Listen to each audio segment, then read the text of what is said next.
महाभारत युद्ध का 18 दिनों का घटनाक्रम जानिए किस दिन क्या हुआ था।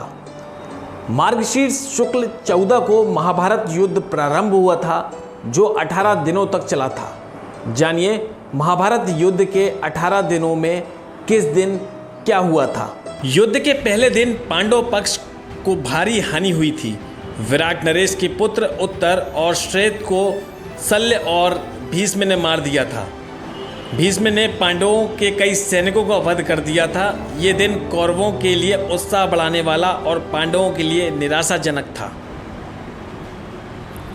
दूसरे दिन पांडवों को अधिक नुकसान नहीं हुआ था। द्रोणाचार्य ने धृष्टद्युम्न को कई बार हराया। भीष्म ने अर्जुन और श्री कृष्ण को कई बार घायल किया। भीम ने हजारों कलिंग और निषाद मार गिराए। अर्जुन ने भीष्म को रोके रखा। भीम ने घटोत्कच के साथ मिलकर दुर्योधन की सेना को युद्ध से भगा दिया। इसके बाद भीष्म भीषण संहार मचा देते हैं। श्री कृष्ण अर्जुन को भीष्म वध करने को कहते हैं, लेकिन अर्जुन उत्साह से युद्ध नहीं कर पाते, जिससे श्री कृष्ण स्वयं ही भीष्म को मारने के लिए दौड़ पड़ते हैं।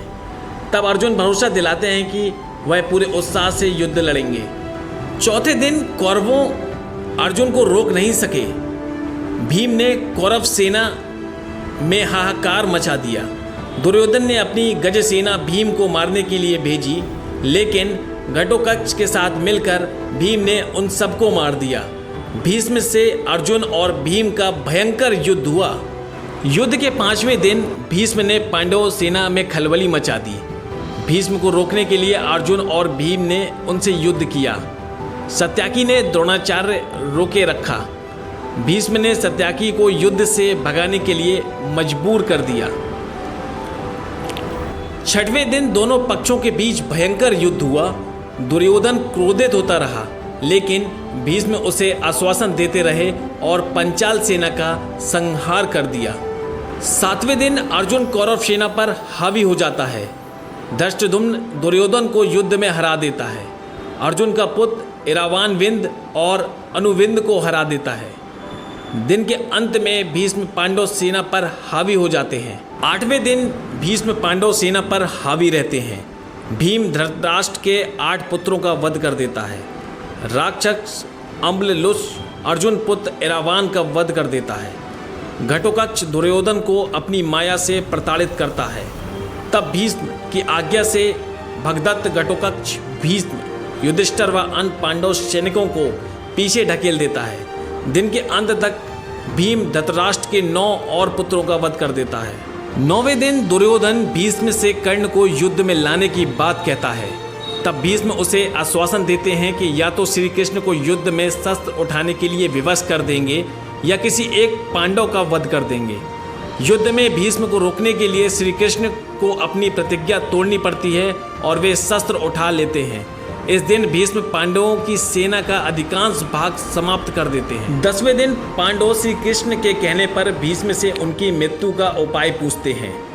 भीष्म के बताए उपाय के अनुसार अर्जुन शिखंडी को आगे करके भीष्म पर बाढ़ ही बाढ़ चला देते हैं।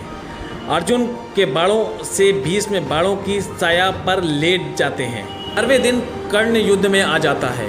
कर्ण के कहने पर द्रोणाचार्य को सेनापति बनाया जाता है। दुर्योधन और शकुनी दौड़ने से कहते हैं कि युधिष्ठिर को बंदी बना लेंगे तो युद्ध खत्म हो जाएगा।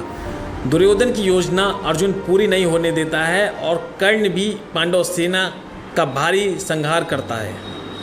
12वें दिन युधिष्ठिर को बंदी बनाने के लिए शकुनी और दुर्योधन अर्जुन को युधिष्ठिर से काफ़ी दूर भेजने में कामयाब हो जाते हैं, लेकिन अर्जुन समय पर पहुंचकर युधिष्ठिर को बंदी बनने से बचा लेते हैं।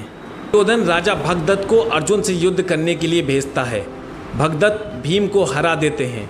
अर्जुन के साथ युद्ध करते हैं। श्री कृष्ण भगदत्त के वैषण वस्त्र को अपने ऊपर लेकर अर्जुन की रक्षा करते हैं। अर्जुन भगदत्त की आंखों की पट्टी तोड़ देता है, जिससे उसे दिखना बंद हो जाता है। अर्जुन इस अवस्था में भी उनका वध कर देता है। इसी दिन द्रोण युधिष्ठिर के लिए चक्रव्यूह रचते हैं, जिसे केवल अभिमन्यु तोड़ना जानता था, लेकिन निकलना नहीं जानता था। युधिष्ठिर भीम आदि को अभिमन्यु के साथ भेजता है, लेकिन चक्रव्यूह के द्वार पर जयद्रथ सभी को रोक देते हैं। केवल अभिमन्यु ही प्रवेश कर पाता है। वह अकेला ही सभी कौरवों से युद्ध करता है और मारा जाता है। पुत्र अभिमन्यु का अन्यायपूर्ण तरीके से वध हुआ देखकर अर्जुन अगले दिन जयद्रथ वध करने की प्रतिज्ञा ले लेता है और ऐसा न कर पाने पर अग्नि समाधि लेने को कह देता है। 14वें दिन अर्जुन की अग्नि समाधि वाली बात सुनकर कौरव जयद्रथ को बचाने की योजना बनाते हैं। द्रोण जयद्रथ को बचाने के लिए उसे सेना के पिछले भाग में छिपा देते हैं, लेकिन श्री कृष्ण द्वारा किए गए सूर्यास्त्र के कारण जयद्रथ बाहर आ जाता है और अर्जुन और उसका वध कर देता है। इसी दिन द्रोण द्रुपद और विराट को भी मार देते हैं। 15वें दिन पांडव छल से द्रोणाचार्य को अश्वत्थामा की मृत्यु का विश्वास दिला देते हैं, जिससे निराश हो द्रोण समाधि ले लेते हैं। इस दशा में धृष्टद्युम्न द्रोण का सिर काटकर वध कर देता है।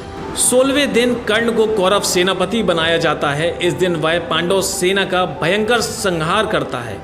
कर्ण नकुल सहदेव को हरा देता है, लेकिन कुंती को दिए वचन के कारण उन्हें मारता नहीं है। भीम दुशासन का वध कर देता है और उसकी छाती का रक्त पीता है। 17वें दिन कर्ण भीम और युधिष्ठिर को हरा देता है, लेकिन कुंती को दिए वचन के कारण उन्हें मारता नहीं। युद्ध में कर्ण के रथ का पहिया भूमि में धंस जाता है। तब कर्ण पहिया निकालने के लिए नीचे उतरता है और उसी समय श्री कृष्ण के कहने पर अर्जुन कर्ण का वध कर देता है। फिर सल प्रधान सेनापति बने, जिसे युधिष्ठिर मार देता है। 18वें दिन भीम दुर्योधन के बचे हुए सभी भाइयों को मार देता है। सहदेव शकुनी को मार देता है। अपनी पराजय मानकर दुर्योधन एक तालाब में छिप जाता है, लेकिन पांडवों द्वारा ललकारे जाने पर वह भीम से गदा युद्ध करता है। तब भीम छल से दुर्योधन की जगह पर प्रहार करता है। इससे दुर्योधन की मृत्यु हो जाती है और इस तरह पांडव विजयी होते हैं।